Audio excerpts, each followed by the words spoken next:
Ok. Louange à Allah, l'exalté soit-il. Que la paix et la bénédiction soient sur notre prophète Mohammed sallallahu alayhi wa sallam, sa famille, ses compagnons, ainsi que ceux qui se conforment à sa voie. Le thème de mon exposé porte sur la confiance et la patience. Avant d'exposer, je voudrais d'abord faire une sorte de répartition de mon devoir. J'ai réparti mon devoir en trois. En premier, il y a l'introduction. C'est dans l'introduction que je vais amener le sujet et à la fin, je vais poser mon problème qui me concerne dans l'exposé. En deux, je parlerai du corps du devoir et enfin, je parlerai d'une conclusion. Pour aborder maintenant, je commence par l'introduction qui m'amène à poser le sujet, à amener le sujet avant d'arriver sur le sujet auquel je suis interpellé. Allah nous a créés et a fait de notre cœur un roi. Ça veut dire que si le roi a fait de notre cœur un roi et les membres sont les soldats, ça veut donc dire que si le roi est bon, par ricochet, les soldats seront bons. C'est dans ce sens que le prophète sallallahu alayhi wa sallam a dit, en vérité, il y a dans l'organe, en vérité, il y a dans notre corps un organe. Si cet organe est bon, tout le reste du corps sera bon. Par contre, si cet organe est mauvais, tout le reste du corps sera mauvais. Cet organe n'est autre que le cœur. Et le cœur est le siège de la foi et de l'attachement en Allah, ou bien de la mécréance. Le corps obéit au cœur, qui se manifeste par un certain nombre d'actes, à savoir la conviction accompagnée de la soumission, l'attachement, l'amour, la peur, la sincérité, la confiance et la patience. C'est ces deux actes du cœur, ces deux derniers actes du cœur qui attireront notre attention. Maintenant, je suis dans le corps du devoir. Avant de continuer, j'aimerais d'abord expliquer ce que c'est que la patience et la confiance du point de vue dictionnaire Hachette. Selon le dictionnaire Hachette, la confiance se définit comme le fait d'avoir une espérance ferme en une personne ou bien en une chose. La patience, quant à elle, n'est autre que le fait de supporter quelque chose avec calme et sans foi. Pour mieux appréhender ces deux notions, il conviendrait de parler d'abord de la confiance en grand 1 et ensuite de la patience en grand 2. Grand 1, la confiance. Ici, nous allons beaucoup nous attarder sur la confiance en Allah. La confiance en Allah, c'est le fait que le cœur se fie à Allah et compte sur lui pour obtenir ce qu'on demande, en ayant espoir en son exaucement. Autrement dit, la confiance n'est autre que le refuge auprès d'Allah et en renonçant à soi-même. Renoncer à soi-même ne veut pas dire qu'on va mettre de côté les causes. Mais si dans la tête on se dit que les causes ne proviennent pas d'Allah, tous les efforts fournis seront vains. Et il faut aussi noter que la confiance se place avant l'action.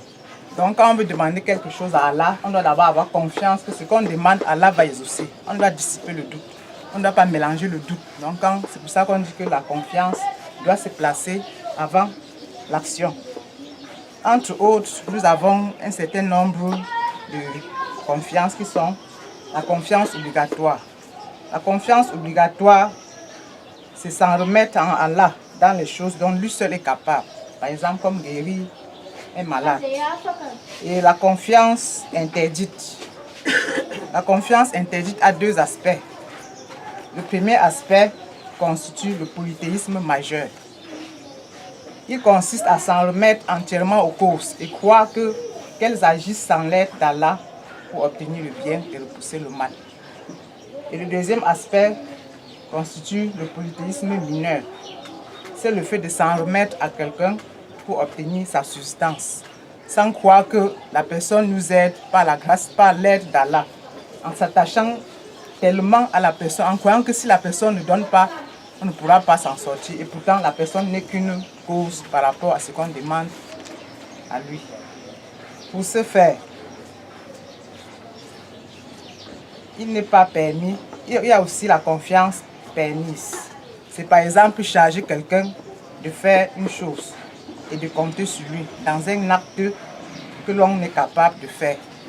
Il n'est pas permis de dire je m'en remets à toi. Puis on dit je m'en remets à quelqu'un d'autre. Tout simplement, on doit dire je t'ai confié une tâche.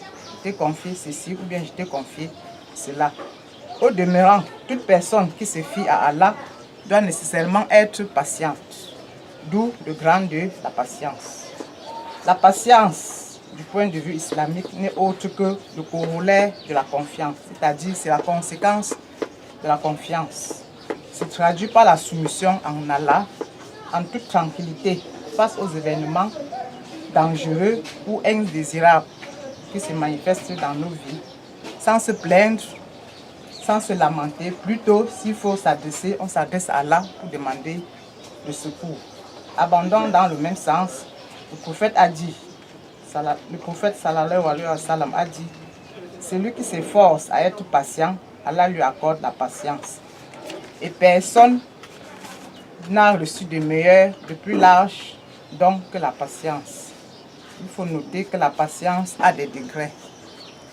La patience a 3 degrés. En grand A et en grand B, on parlera des sortes de patience. En grand A d'abord, les degrés de la patience. Le petit 1, le degré inférieur. Ici, on ne se plaint pas, mais on déteste ce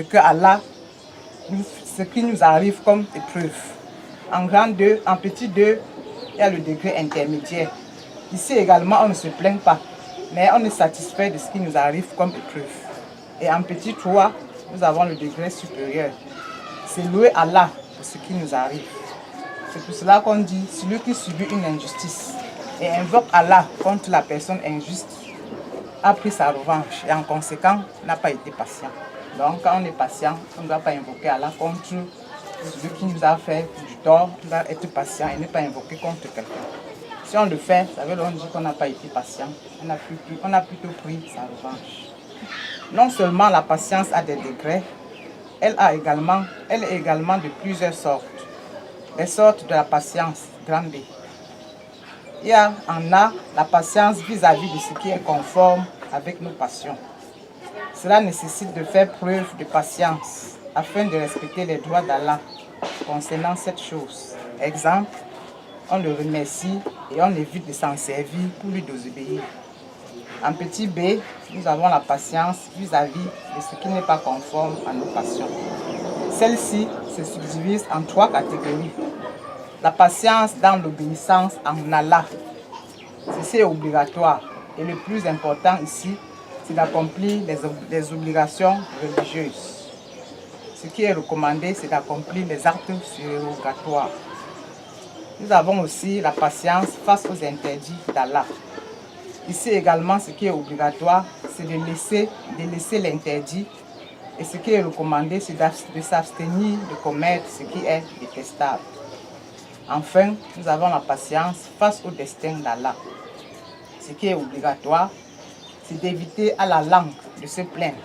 Donc, quand on est face à ce genre de situation, face au destin d'Allah, on doit éviter de se plaindre. On se dit, ouais, pourquoi Allah a fait de moi comme ça? Pourquoi Allah a voulu que je sois pauvre? Pourquoi Allah a voulu que je sois pauvre? Pourquoi Allah a voulu que je sois noir?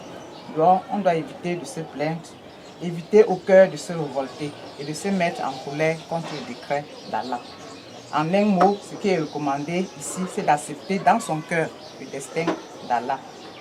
En définitive, nous pouvons dire que la confiance et la patience sont 2 actes du cœur.